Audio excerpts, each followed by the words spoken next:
அஸ்ஸலாமு அலைக்கும். இன்றைக்கி ராபியா குக்கிங்கில் என்ன செய்கிறோம் அப்படின்னு பார்த்தீங்கன்னா, நான் குதிரைவாலியில் வந்து ஒரு கிச்சடி தாங்க செய்யப்போகிறேன். அந்த கிச்சடி எப்படி செய்கிறது அப்படின்னு சொல்லிட்டு பார்க்கலாம்.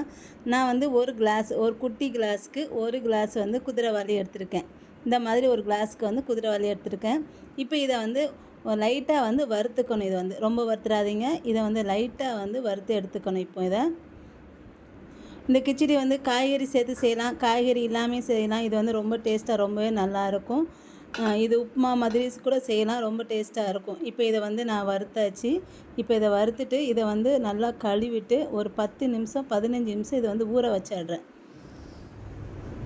இப்போ வறுத்து முடிச்சது. இப்போ இதை எடுத்துடலாம். அடுத்து ஒரு பேன் வச்சுருக்கேன். இப்போ இதில் வந்து கொஞ்சம் எண்ணெய் வந்து ஊற்றிருக்கேன். இது எண்ணெய் ஊற்றிட்டு இப்போ இதில் ஒரு சின்ன துண்டு பிரியாணி இலை வந்து ஒரு 2 துண்டு போட்டுக்கிறேன். எண்ணெய் காஞ்சதுக்கப்புறம் பிரியாணி இலை 2 துண்டு போட்டுட்டு இப்போ இதில் மீடியம் சைஸ் வெங்காயம் ஒரு வெங்காயம் வந்து நீளமாக கட் பண்ணி எடுத்துக்கோங்க. இந்த வெங்காயத்தை வந்து இதில் சேர்த்துக்கோங்க. இந்த வெங்காயத்தை வந்து நல்லா கொஞ்சம் லைட் ப்ரௌன் கலரில் வந்து நல்லா வதக்கிக்கணும்.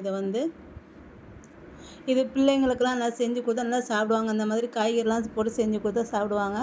இப்போ வெங்காயம் வந்து இந்த அளவு வதங்கினதுக்கப்புறம் இதில் ஒரு ஸ்பூன் இஞ்சி பூண்டு பேஸ்ட்டை வந்து சேர்த்துக்கிறேன். இஞ்சி பூண்டு சேர்த்து நல்லா வதக்கிட்டு இப்போ இதில் பிரியாணி மசாலா இருந்தால் ஒரு அரை ஸ்பூன் பிரியாணி மசாலா சேர்த்துக்கோங்க. இந்த பிரியாணி மசாலா வந்து நான் வந்து வீட்டில் ரெடி பண்ணது. நீங்கள் கடையில் பொடி இருந்துச்சுன்னா அது கூட ஒரு அரை ஸ்பூன் சேர்த்துக்கலாம். இப்போ இது எல்லாத்தையும் நல்லா பச்சை வாசனை போக வதங்கினதுக்கப்புறம் இதில் ஒரு 1/4 ஸ்பூன் மஞ்சள்தூள் வந்து சேர்த்துக்கிறேன். பச்சை மிளகாய் இருந்தால் சேர்த்துக்கோங்க. நான் வந்து பச்சை மிளகாலாம் சேர்க்கலை. அடுத்து ஒரு அரை ஸ்பூன் மிளகாத்தூள் வந்து சேர்த்துருக்கேன். நான் வந்து கொஞ்சம் காரம் கம்மியாக தான் செய்கிறேன்.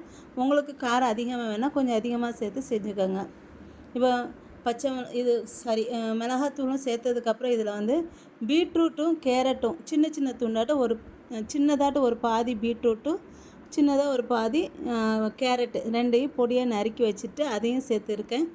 அதையும் சேர்த்துட்டு அதோட கொஞ்சம் மல்லி இலை, கொஞ்சம் புதினா இலை, அடுத்து வந்து தேவையான அளவு உப்பு சேர்த்துட்டு இது வந்து நல்லா வதக்கிக்கோங்க. ஒரு நிமிஷம் வதக்குனா போதும். அதுக்கப்புறம் ஒரு மீடியம் சைஸ் ஒரு தக்காளி வந்து இதில் நான் சேர்த்துருக்கேன். இப்போ இது எல்லாம் சேர்ந்து நல்லா வதங்கணும். வதங்கினதுக்கப்புறம் நான் வந்து இதுக்கு வந்து 1க்கு வந்து 3 தண்ணி வந்து ஊற்றிக்கிறேன். நான் 1 கப் இது வந்து 1 கிளாஸு குதிரைவாலினா 3.5 கப்பு தண்ணி வந்து ஊற்றிக்கோங்க. நான் இதை வந்து குக்கரில் தான் வைக்க போகிறேன். இந்த பேனில் வந்து தாளிச்சிட்டு குக்கரில் வந்து ஒரு 4 விசில் விட்டுக்கோங்க.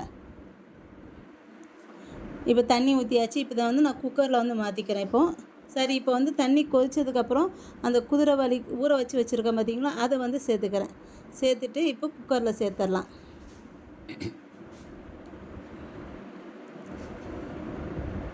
இப்போ குதிரைவாலி சேர்த்தாச்சு.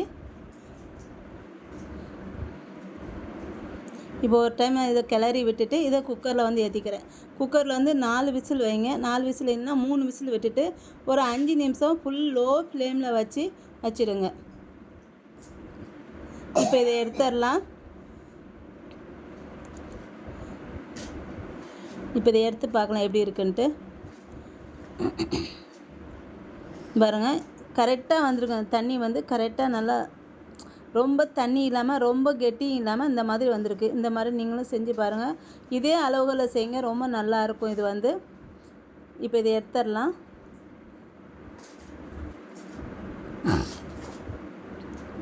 ரொம்ப சுவையான குதிரைவாலி கிச்சடி வந்து ரெடி ஆகிடுச்சு. பாருங்கள் எப்படி இருக்குது பாருங்கள். ரொம்ப பார்க்கவும் நல்லாயிருக்கு, சுவையும் டேஸ்ட்டும் ரொம்ப நல்லா இருந்துச்சு. சூப்பரான குதிரைவாலி கிச்சடி வந்து ரெடி ஆகிடுச்சு. இந்த வீடியோ உங்களுக்கு பிடிச்சிருக்குன்னு நினைக்கிறேன். இந்த வீடியோ உங்களுக்கு பிடிச்சிருந்தா லைக் அண்ட் கமெண்ட் ஷேர் பண்ணிக்கோங்க. சேனலை மறக்காமல் சப்ஸ்கிரைப் பண்ணிக்கோங்க.